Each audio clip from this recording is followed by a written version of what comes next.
கர்த்தர் நாமத்துக்கு ஸ்தோத்திரம். ஜெபம் செய்வோம். அன்பின் பிதாவே, நீர் கொடுத்த இந்த வசனங்களை கொண்டு நாங்கள் தியானிக்கும் போது ஒவ்வொருவருக்கும் வேண்டிய வசனத்தையும் செய்தியையும் உம்முடைய கிருபையும் தருவீராக. இயேசுவின் நாமத்தை எடுத்து பார்க்கும் நல்ல பிதாவே, ஆமேன். ஆமீன் சொல்லும்போது சத்தமாக சொல்லுங்கள். அதான் ஒவ்வொரு முறையும் ஆமீன் சொல்லும்போது சரி. நேற்று நல்ல ஒரு செய்தியை கேட்டோம். ஆண்டவர் இயேசு சொன்ன வார்த்தையை அவர்கள் சரியான முறையில் புரிந்து கொள்ளாமல் அந்த கல்லறைக்கு போகிறார்கள். அவர் கலியிலே பட்டணத்துக்கு போகிறதுக்கு அவர் சொன்னார். ஆனால் இருந்தாலும் மனசு கேட்கல போகிறது. எல்லாருக்கும் அப்படி தான் இருக்குது. அங்கே போய் பார்த்த பிறகு தான் தேவதூதனே வந்து சொல்கிறாரு. சரி, அது மாத்திரமல்ல, கர்த்தர் அவருடைய கிருபை எல்லார் மேலும் ஜெபத்தினால் கொடுக்கப்பட்டிருக்கிறது. இப்போது நாம் யோசுவா புத்தகத்தை பார்ப்போம். 3ஆம் அதிகாரத்தை வந்துட்டோம். இப்போது யோர்தான் கிட்ட வந்துட்டாங்க. சித்தீம் ஊரில் இருந்து யோர்தான் இக்கரையிலே அந்த கரைகிட்டேயே வந்துட்டாங்க. யோசுவாவுடைய அஃபிஷியல்ஸ், அவருடைய ஊழியக்காரர்கள் பாருங்க. யோசுவா தலைமைத்துவத்தில் இருக்கிறாரு. ஆனாலும் அவர் சுற்றி இருக்கிறவள் யாருங்க? இந்த ஊழியத்துக்கு அவரோடு சேர்ந்து ஊழியம் செய்வதற்கு ஆட்களே அங்கே இருக்கிறார்கள். அதான் நம்ம எடுத்து பார்க்கும்போது ஜெத்ரோ அதை தான் சொன்னார் மோசே இடத்துல. நீ ஏன் இவ்வளோ கஷ்டப்பட்டுக்கிட்டு இருக்கிற? நீ வந்து இந்த ஜனங்களை நீ பிரித்து தனித்தனி ஒரு பிரித்து 100, 50, 10 அப்புறம் நீ வந்து ஆட்சி புரிகிறதுக்கு நிர்வாகம் பண்ணுறதுக்கு சரியாக இருக்கும். அதுதான் நம்ம சபையில் இப்போது நம்ம செய்து கொண்டு வருகிறோம்.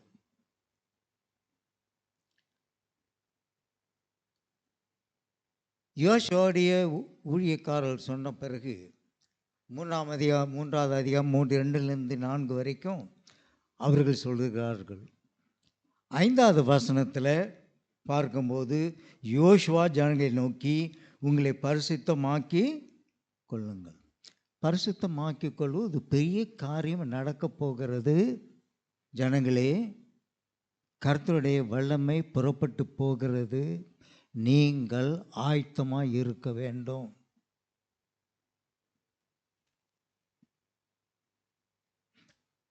நம்ம எல்லாம் ஆயத்தமாக இருந்து ஜெபம் பண்ணி காத்திருக்கிறது தான் இங்கே சொல்லப்பட்டிருக்கிறது. நீங்கள் பரிசுத்தமாக்க பண்ணிக்கொள்ளுங்கள். Be holy. Keep yourself holy. Now I'm going to do mighty things. நம் மத்தியிலே கர்த்தர் பெரிய காரியத்தை செய்வதற்கு வல்லவராக இருக்கிறார். ஆகவே நீங்கள் ஆயத்தமாக இருக்கணும். கர்த்தர் எப்போதே அவர் சொல்லிட்டார் யோசுவா கிட்ட. அநேக காரியங்கள் 3 நாள் பிறங்க அதிபதியெல்லாம் இதெல்லாம் சொல்லிட்டார் அவங்க. அது முக்கியமான உள்ள அந்த 3வது வசனத்தில் முக்கியமான ஒரு பொருளே கொண்டு வந்திருக்கிறார்கள். அது என்னங்க? அது உடன்படிக்கை பெட்டி. அந்த உடன்படிக்கை பெட்டி ஜனங்களுக்கு பின்னால் போகணுமா, முன்னுக்கு போகணுமா?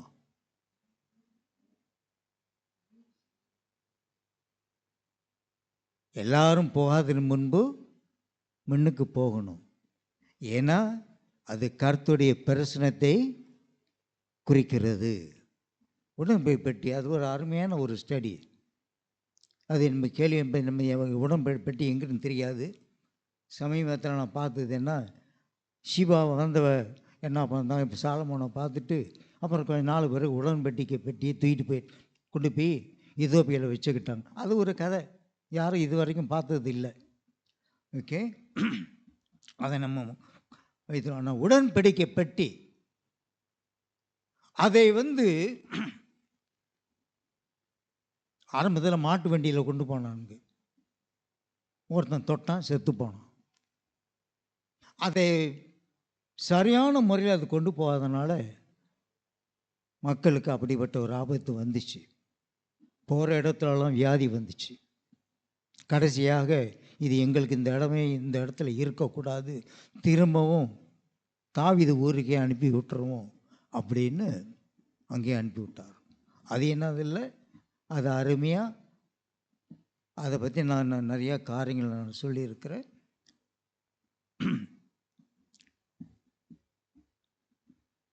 7வது வசனத்திலேருந்து 8வது வசனம் பார்க்கும்போது,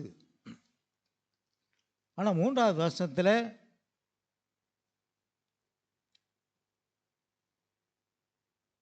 ஆசாரிய கூட்டம் லேவிய கோத்திரத்துக்கு என்ன சொன்னார்? கர்த்தர் உடன்படிக்கை அதை சுமக்கிற லேவிய ஆகிய ஆசாரிகளையும் கண்டவுடன் நீங்கள் உங்கள் இடத்தை விட்டு எப்போ நீங்கள் தயாராகணும்? நீங்கள் பரிசுத்தமாக்கி கொண்ட பிறகு காத்திருந்து எப்போ நீங்கள் பிரயாணம் பண்ணணும். Now there is an instruction for everything. அவர்கள் எழுந்து உடன்படிக்கை தூக்கி அவர்களை தோளில் வைத்த கையோட நீங்கள் என்ன செய்யணும்?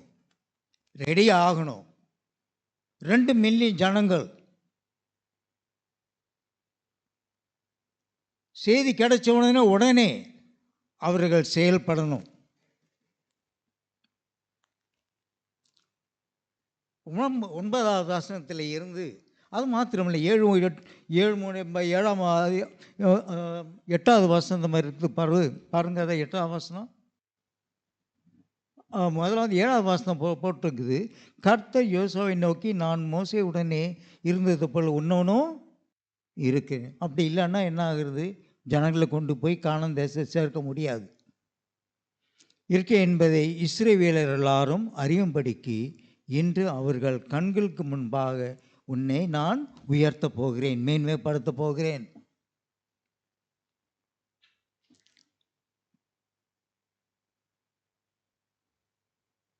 எந்த அளவுக்கு நம்ம டிஎஸ்சி சபை ஊழியக்காரர்களுக்கு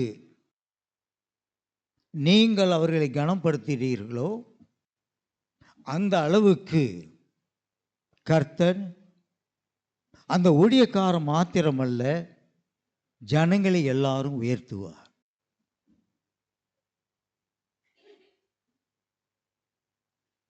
ஆண்டவர் அந்த அளவுக்கு மோசை உயர்த்தி வைத்திருக்கிறார். மோசை மன்னிக்கணும், ஜோஷுவாவை உயர்த்தி வைத்திருக்கிறார். ஜனங்கள் முன்பதாக நான் உன்னை உயர்த்த போகிறேன். எப்படிங்க உயர்த்த போகிறான்னு நினைக்கிறேன். ஒரு அற்புதம் நடக்க போகுது இல்லையா? அப்புறம் பிறகு யோசுவா 8வது வசனம் என்ன சொல்கிறாரு?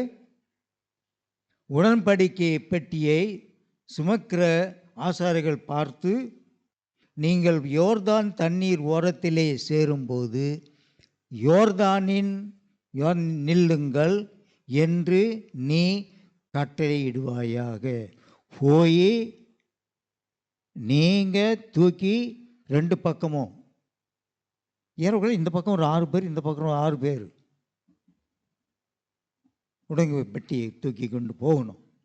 அதை முன்னுக்கு போய் அந்த ஆட்டண்டையில் நிற்க வேண்டும். அதுக்கு பிறகு தெளிவாக என்ன சொல்கிறாருன்னா, யோசுவா இஸ்ரவேல் புத்திரை நோக்கி, நீங்கள் இங்கே சேர்ந்து உங்கள் தேவனாகிய கர்த்தருடைய வார்த்தைகளை கேளுங்கள்.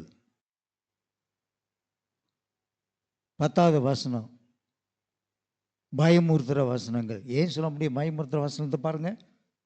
அந்த ஊரில் நீங்கள் போகிறீங்களே, யார் யார் இருக்கும் உங்களுக்கு தெரியுங்களா? ஏற்கனவே பார்த்த அமரிகள் இருக்கிறாங்கன்னு. ஆனால் இங்கே தெளிவாக மற்ற 7 கோத்திரங்கள் 7 ஜனங்கள் அங்கே இருக்கிறாங்க. அதை நீங்கள் பார்த்தீங்கன்னா கானானியர்களும் ஏத்தியரும் ஏவியரும் பெருசேரியும் கிர்காசலியும் எமோரியையும் எபிசீரையும் உங்களுக்கு முன்பாக நான் என்ன செய்ய போகிறேன்? துரத்தி விடுவார் என்பதை நீங்கள் அறிந்து கொள்ள வேண்டும். 16 வசனத்தை உறுதிப்படுத்திக் கொள்கிறார். இதோ சர்வ பூமிக்கு ஆண்டவராக இருக்கிற உடன்படிக்கை பெட்டி உங்களுக்கு முன்பு போவதாக. இப்போ என்ன நடந்துக்கிட்டு இருப்பாரு? இதான் சொல்லிட்டாரு, ஆயத்தமாய் இருங்கள், கர்த்தர் உங்கள் மத்தியிலே பெரிய காரியத்தை செய்வார். நீங்கள் ஆயத்தமாய் இருக்க வேண்டும், பரிசுத்தம் பண்ணி கொள்ளுங்கள். உடன்படிக்கை பெட்டி உங்களுக்கு முன்பாக போகிறது. அவர்கள்தான் வழிகாட்டி அப்படி சொல்லுகிறார். ஆனால் அந்த உடன்படிக்கை பெட்டியை யார் சுமக்கிறது?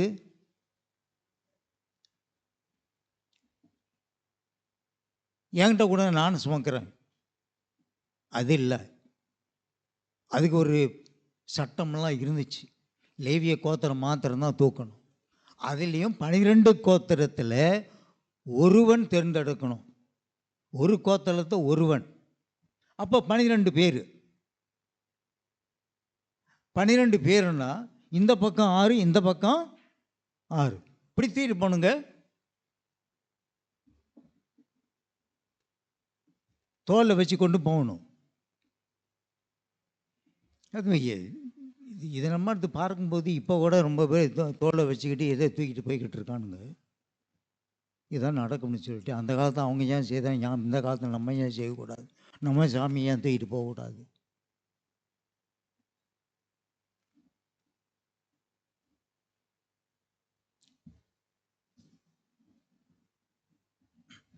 இந்த நேரத்தில் சீதோஷணத்தை பார்க்கும்போது ஹார்வெஸ்ட் ஃபெஸ்டிவல், அறுவடை காலம் வந்துருச்சு.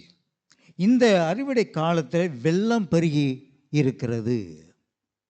வெள்ளம் பெருகிற நேரம் அப்படின்னா ஒரு 30 அடி அகலமாக இருந்துச்சுன்னா இப்போ 30, 40 அடி, 50 அடி அப்படி அகலமாக இருந்துச்சுன்னா தண்ணீர் முழுமையாக புரண்டு ஓடும்போது கிட்டத்தட்ட 1 மைல் ஆகும். கணக்கு எடுத்து பார்த்து அப்படி தான் சொல்கிறாங்க.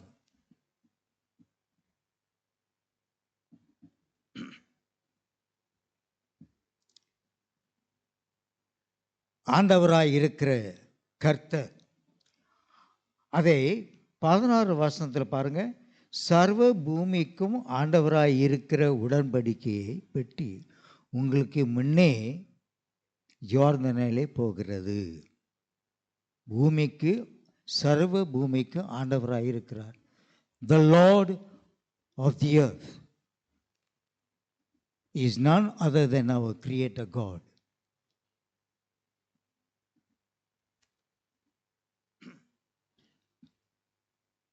என்ன அற்புதம் நடக்குது? இந்த உடன்படிக்கை பெட்டியை சுமந்து கொண்டிருக்கிறவர்கள் அந்த தண்ணீர் ஓரத்தில் போய் உங்கள் காலை பட்ட உடனே அது என்ன செய்யுங்க? அற்புதம். 2வது அற்புதம் நடக்குது, கண் முன்னே நடக்கிறது. முதல் தலைமுறை வந்ததெல்லாம் அந்த சிகப்பு சமுத்திரம், அந்த ரெட் சீ எப்படி கடந்து போச்சு அதை பார்த்தாங்க. அப்படி பார்த்தவங்களாம் எல்லாம் மாண்டு போயிட்டாங்க. இப்போ அவங்களுடைய பிள்ளைகள் இப்போ இந்த இடத்துல வந்து அவங்க பார்க்குறாங்க, ஒரு அற்புதத்தை பார்க்குறாங்க. இப்போ நம்ம கூட சொல்லையா, ஆண்டவர் நம்முடைய என்னோட இருந்தார், என்னுடைய பிள்ளைகளோட இருக்கிறான். அடுத்த தலைமுறை நம்ம பார்த்த அடையாளத்தையும் நம்பின ஆண்டவரே அவர்களுக்கும்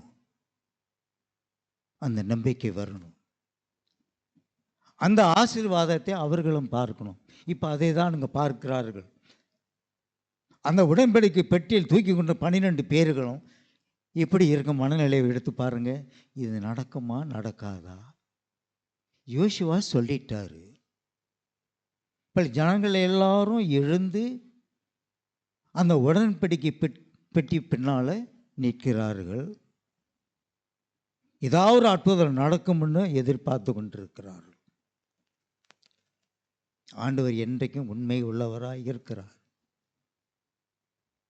ஆண்டவர் சொன்னது போல, ஜோஷுவா, நான் உன்னை கனப்படுத்த போறேன் அன்றைக்கு. இதுதான்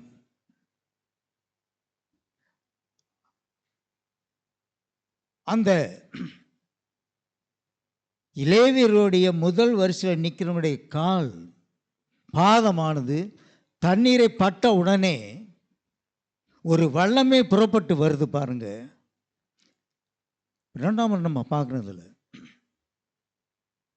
அங்கிருந்து தண்ணீர், மேட்டிலிருந்து வருகிற தண்ணீர் கிட்டத்தட்ட ஒரு 30 கிலோமீட்டர் முன்னையே நின்றுச்சு. அங்க விடுன்னு அப்படியே குவியலாக வேதம் சொல்லுது. ஆடாம் என்கிற ஊரிலும் சரித்தான் என்கிற ஊரிலும் அது வரைக்கும் போய் அந்த வெள்ளம் வர்ற தண்ணீர் அப்படியே குவியலாக நின்றுச்சாங்க. ஏன்னா அந்த 2 மில்லியன் பீப்புள் போகிறதுக்கு ஒரு ஒத்தடி பாத முடியுமா? எவ்வளோ பெரிய அகலமான இடம் இருக்கணும், இந்த 2 மில்லியன் பீப்புள் அங்கே போய் சேரணுமே. ஆண்டவர் அற்புதத்தை பார்க்கும்போது எல்லாம் அப்படியே அந்த யோர்தான் நதி அந்த வட்டாந்தரையாக மாறிடுச்சு. தண்ணீர் பக்கம் குயிலாக இருந்துச்சு. அந்த குயிலை கூட இவங்க பார்க்க முடியாது. ஏன்னா ஐயோ இப்படி பார்க்க மறுபடியும் இந்த புருண்டு உளுந்துருமோன்னு சொல்லிட்டு பயப்பட்டு சொல்லுவாங்க.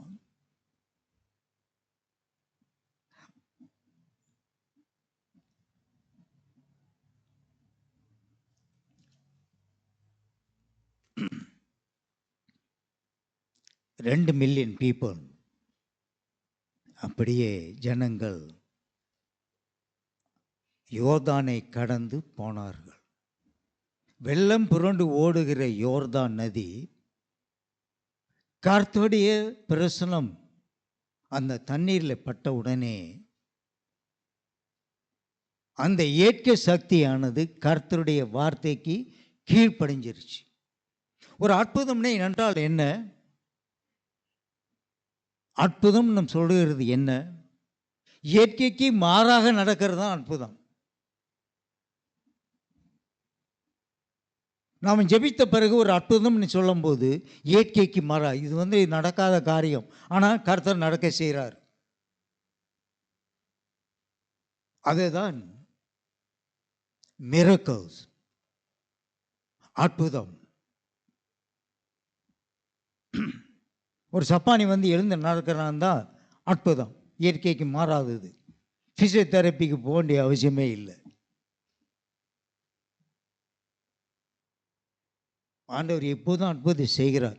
ஆனால் ஒரு அற்புதத்தை செய்தால் ஒரு பெரிய காரியம் நடக்கும்.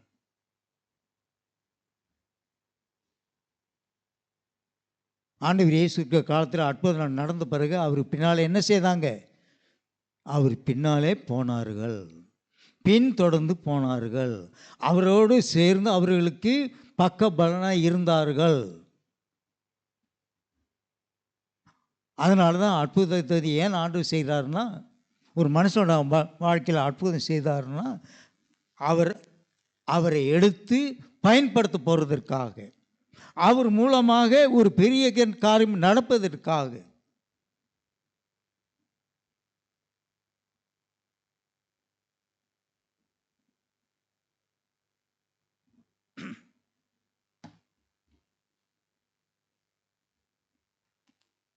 அதான் ஆண்டவர் இயேசு நம்மளை தொடும்போது ரட்சிப்பு என்கிற காரியம் ஒரு அற்புதமான ஒரு காரியம். கொலோசியர் 1:13 எடுத்து பாருங்க.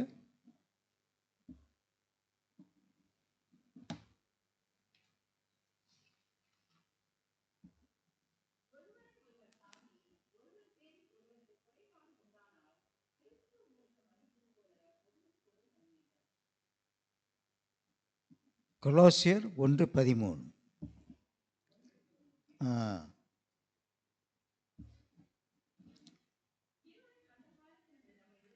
நம்மளை விடுதலையாக்கி, இருளில் இருந்து நம்மளை விடுதலையாக்கி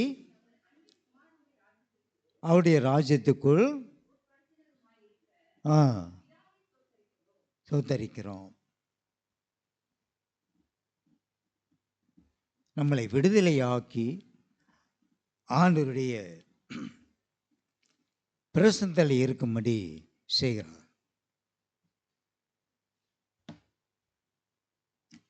பத்தாவது மாதம் நம்ம எடுத்து பார்க்கும்போது கூட தெளிவாக இந்த யோசுவா 3:10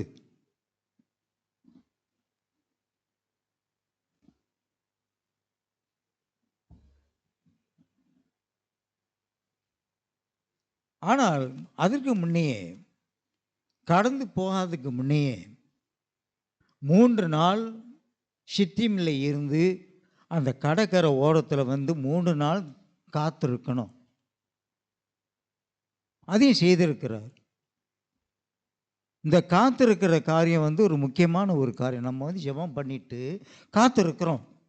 ஜெபம் பண்ணிட்டு நம்ம காத்திருக்காட்டி போனால் அது அர்த்தம் என்ன? என்ன நடந்தாலும் சரி,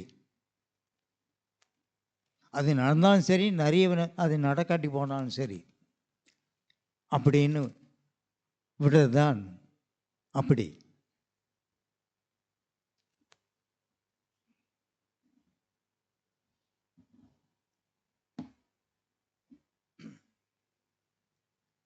அந்த 3 நாள் வரைக்கும் ஆட்டை கடக்காத முன்னே காத்திருக்கிறது பாருங்க. நம்ம எல்லாம் ஜெபம் பண்ணிட்டு காத்திருக்கிறது போல. சரி,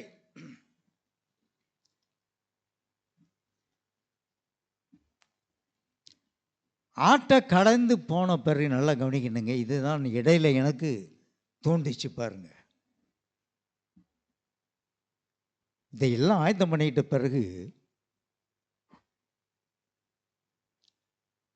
மனசு என்ன தோணுச்சுன்னா, இந்த 2 மில்லியன் பீப்புள், இந்த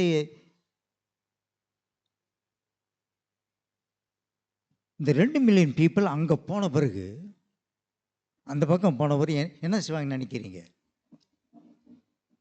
அங்கே என்ன செய்வாங்கன்னு நினைக்கிறீங்க நீங்கள்? நேராக அப்படியே நடந்து போய்கிட்டே இருப்பாங்களா? நான் நினைக்கிறது என்னன்னா, அந்த யோர்தான் அணையை திரும்பி பார்த்துக்கிட்டு இருப்பாங்க. எல்லாரும் கடந்து போன பிறகுதான் அந்த வெள்ளம் மூடும், அந்த ஆறு மூடும். மனசுல என்ன ஓடி இருக்கும் பாருங்க. ஆண்டவர் நம்மளை கைவிடலப்பா அப்படியே பார்த்துக்கிட்டு இருப்பாங்க. இது எப்படி? ஆண்டவர் இல்லாட்டியும் நம்மளால் ஒன்றுமே செய்ய முடியாது. அந்த யோர்தான் நதியை திரும்பி பார்க்கும்போது இது எப்படி நடக்கும்? நம்முடைய அப்பாலாம் சொல்லியிருக்கிறாங்க, அந்த சிவந்த சமுத்திரம் வந்து அந்த கடல் 2ஆக பிரிந்தது சொல்லியிருக்கிறாங்க. ஆனால் இப்போது என் கண் முன்னே இதெல்லாம் நடக்குதே. பார்க்குறாங்க, இதெல்லாம் அற்புதமான காரியத்தை பார்க்குறாங்க. இது வேற யாராலும் செய்யணும்? இந்த லார்ட் ஆஃப் தி எர்த், படைத்தவர் தான் இந்த காரியத்தை செய்ய முடியும். வேற யாராலும் செய்ய முடியாது. எந்த சக்தினாலும் இதை செய்ய முடியாது.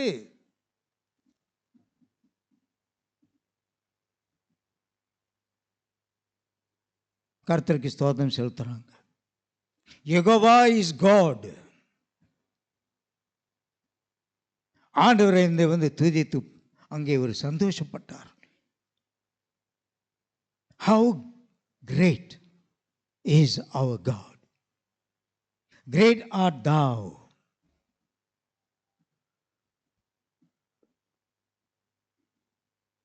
அப்படிப்பட்ட காரியத்தை கர்த்தர் செய்திருக்கான். கண் முன்னே நடக்கிறதே. ஜனங்கள் திரும்பி அந்த யோர்தான் பார்க்கும்போது, இந்த யோர்தான் கடந்து போன இடையில வந்து நம்ம போயிருக்கும்போது தண்ணி வந்து மறுபடியும் மூடிச்சுன்னா நம்ம எல்லாம் செத்து போயிருப்பேன் அப்படி ஒன்று அவங்க நினச்சிருக்கலாம். ஆனால் எல்லாரும் கடந்து போன பிறகுதான் ஆண்டவருடைய கரம் அந்த ஓடுகிற தண்ணீரை நிறுத்தினார். அடுத்தது நான் நினைச்சு பார்த்தேன், சரி எல்லாரும் இப்போ எல்லாரும் ஆட்டை கடந்து வந்துட்டோம், யோர்தானை கடந்து வந்துட்டோம். இப்போ இப்படி பார்த்துக்கிட்டு இருக்கவே இப்படி பார்க்குறானுங்க. இப்போ இங்கே பார்த்தோன்னே என்னத்தை பார்க்க முடியும் சொல்லுங்க பார்ப்போம்? கானான் தேசத்தை பார்க்கிறார்கள். இந்த கானான் தேசத்தில் யாராவது இருக்கிறா? இந்த 7 ஜனங்கள் அங்கே இருக்கிறார்கள். எல்லாம் எப்படா வரமுன்னு வெட்டி சாகடிக்கணும்னு அவனுங்க காத்துக்கிட்டு இருக்கானுங்க. இங்கே ஒரு அற்புதம் நடந்துச்சு. இப்போ இந்த பக்கம் திரும்பின உடனே ஆஹா, செம்மையாக மாட்டிக்கிட்டாப்புல தெரியுது. இதிலிருந்து நம்ம தப்பித்து கொள்ள முடியுமா? பாருங்க, கொஞ்ச நேரத்தில் ஒரு விசுவாசம் இருந்துச்சு, அடுத்த நிமிஷம் என்ன வந்துச்சு? பயம் வந்துருச்சு. இதே தாங்க நம்முடைய கிறிஸ்தவ வாழ்க்கையில் நடக்கிற ஒரு காரியம். கொஞ்ச நேரத்துக்குள்ளேயே அந்த பயம் வந்துடுது நமக்குள்ள. கொஞ்ச நேரத்தில் ஒரு விசுவாசம் வந்துச்சு, கர்த்தருக்கு நன்றி செலுத்தி கொண்டிருந்தோம். கானான் தேசத்தை பார்த்த உடனே ஆஹா, இவங்களை எப்படியே சமாளிக்கிறது? கர்த்தரைய அவர்களை சமாளிக்கும்படி செய்கிறார். அந்த உடன்படிக்கை பெட்டி தண்ணீர் வட்டாந்தரை இருக்கிற வரைக்கும் அந்த ஆட்டு நடுவில் நின்றார்கள். அந்த நிற்கிற வரைக்கும் கர்த்தர் அங்கே தண்ணீரை நிறுத்தி வச்சிருக்கிறார். அது வரைக்கும் நிற்கணும் பாருங்க. அங்கே மற்றவங்களாம் போயிட்டாங்க. யாருமா யார் அங்கே நின்றுக்கிட்டு இருந்தா? எவ்வளோ நேரம் நின்று இருக்கணும்? 6 பேர் 12 பேர் அப்படியே பிடிச்சிக்கிட்டா அப்படியே நிற்கணும். அப்படியே அசைமலை இங்கே நிற்கணும். அங்கே எல்லாம் மனசுக்குள்ள ஜெபம் பண்ணிக்கிட்டு இருப்பாங்க.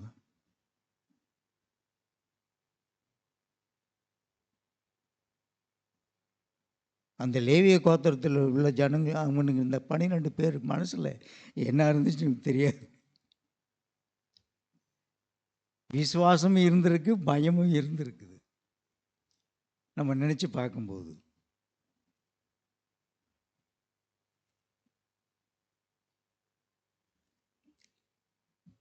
அந்த இடத்த விட்டு போனப்பன்னா அதை இன்னொரு நாளைக்கு நான் வேறு ஒரு இடத்துல நான் அடுத்த காரியம் நடந்தது என்ன பற்றி நான் சொல்ல போகிறேன்.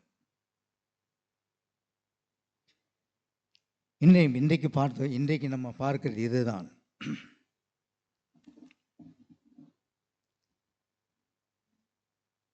பழைய அந்த ஜெனரேஷன் ஆஃப் பீப்புள், அவர்கள் பார்த்தால் எல்லாம் அந்த மனாந்தரத்திலே எல்லாம் விழுந்தார்கள். புதிய தலைமுறை இதை பார்த்தது. இப்போ நம்முடைய மனசுக்குள்ளேயே நம்ம செட்டில் பண்ணணும். ஒவ்வொரு மனசுலையும் செட்டில் பண்ணணும். அதற்கு நம்ம பார்க்க வேண்டியது 112வது சங்கீதம். சங்கீதம் 112 7வது வசனம்.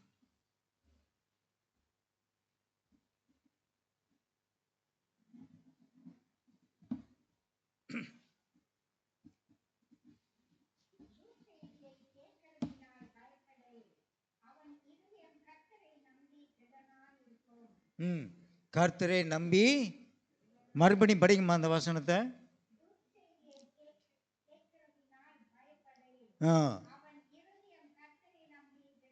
அவனுடைய இருதயம் கர்த்தர் நம்பி இருக்கிறது. அது இங்கிலீஷில் he is settled in his mind that Jehovah will take care of him. எப்போது எந்த சூழ்நிலையாக இருந்தாலும் அந்த முடிவு பண்ணிக்கிறாங்க அந்த ஜனங்கள்.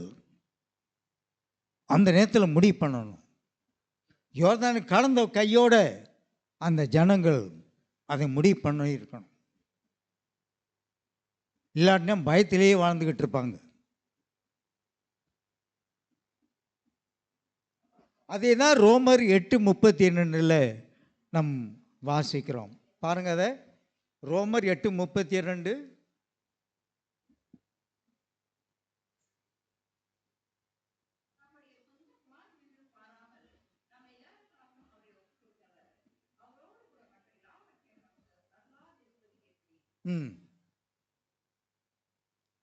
Let there be no doubt. நம்ம இருதயத்தில் எந்த சந்தேகமே இருக்கக்கூடாது.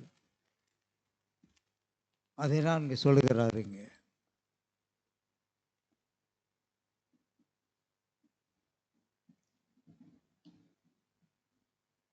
ஜனங்கள் திரும்பி ஆற்றை பார்த்தார்கள். அதற்கு பிறகு திரும்பி கானான் தேசத்தை அவர் போய் பிடிக்கிற அந்த தேசத்தை பார்த்தார்கள். யோர்தான் நதி பின்னால இருக்கிறது. யோர்தான் நதி இப்போ பின்னால இருக்கிறது. முன்னுக்கு இருக்கிறது கானான் தேசம். ஆண்டவர் இந்த ஆற்றை கடக்க செய்தவர் அந்த கானான் தேசத்தை ஆபிராமும் யாக்கோப்புக்கு வாக்குத்தத்தம் பண்ணின தேசத்தை நமக்கு கொடுக்க மாட்டாரா? அந்த தைரியத்தில் தான் போகிறார்கள். ஊரா விட்ட நிலத்துல போய் அவங்க குடியிருக்க போகலை. இப்போ அதுதான் இப்போ பெரிய வம்பு சண்டை நடந்துக்கிட்டு இந்த பாலாஸ்தீன் நேரத்தில். வாக்குத்தத்தம் பண்ணின தேசத்தை கர்த்தர் திரும்ப கொடுக்கிறார். ஏனென்றால் இந்த 400 வருஷம் எகிப்தில் வந்து அடிமைகளாக இருந்ததுனால யோசேப்பு போன பிறகு அதுக்கு பிறகு ஒரு சந்ததியே போயிடுச்சு அந்த பக்கம்.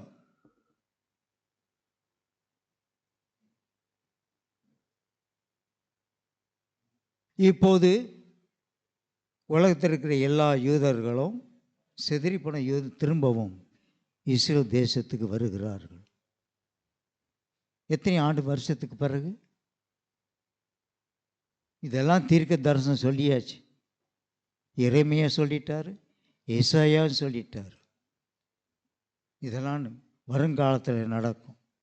அதனால தான் ஆண்டவர் சொல்லுகிற வார்த்தை வந்து 1000 வருஷம் ஒரு நாள் போல.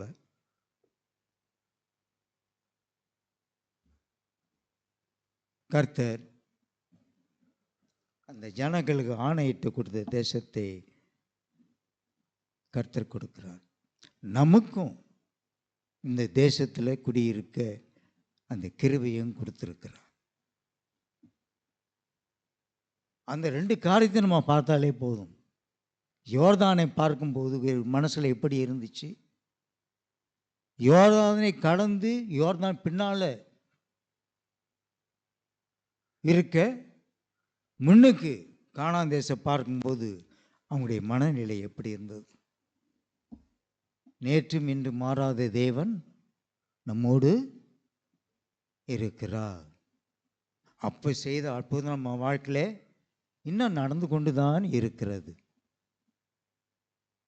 என்றைக்கு நம்ம வாழ்க்கையில் கொஞ்சம் ஒரு பிரச்சனை இருக்கும்போது கடந்த நாட்கள் இந்த யோர்தானை கொஞ்சம் எட்டி பார்க்கணும்.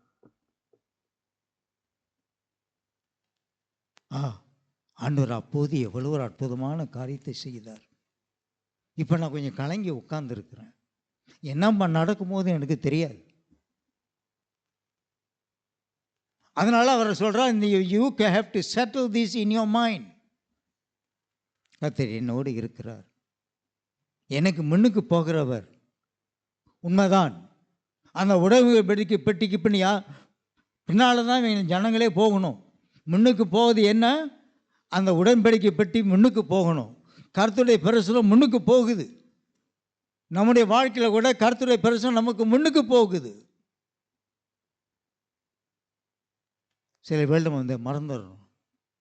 God is going before us. ஜெபம் செய்வோம்.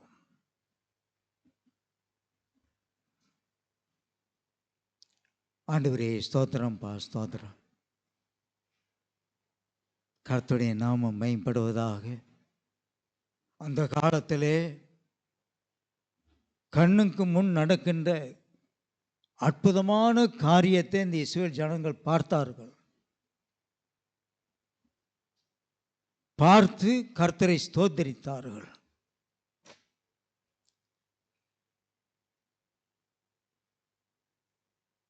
கானான் தேசத்தை பார்க்கும்போது பயந்தார்கள். அப்படிப்பட்ட ஜனங்களை நீர் கடைசி வரைக்கும் காப்பாற்றி அவர்களுக்கு சேர வேண்டிய அந்த தேசம் நீர் அந்த கோத்திரங்களுக்கு நீர் பிரித்து கொடுத்தீர். அதே போல சுவாமி எங்கள் மத்தியிலே நீர் கிரியை செய்து கொண்டுதான் இருக்கிறீர். கர்த்தரை நோக்கி பார்த்து நாங்கள் ஒவ்வொரு நாளும் அந்த உடன்படிக்கை அந்த காலத்து மக்கள் போனது போல எங்களுக்கு முன் நீ போகிறவர், அதை நாங்கள் நம்பி ஒவ்வொரு நாளும் இன்னும் கடந்து போக ஊழியம் புரிய உமக்காலும் நாங்கள் சாட்சியாக இருக்க ஒவ்வொருவருக்கும் அந்த தகுதியோ வேண்டிய பலனை தருவீராக. இயேசுவின் நாமத்தை எடுத்து பார்க்கிறோம் நல்ல பிதாவே. ஆமென், ஆமென்.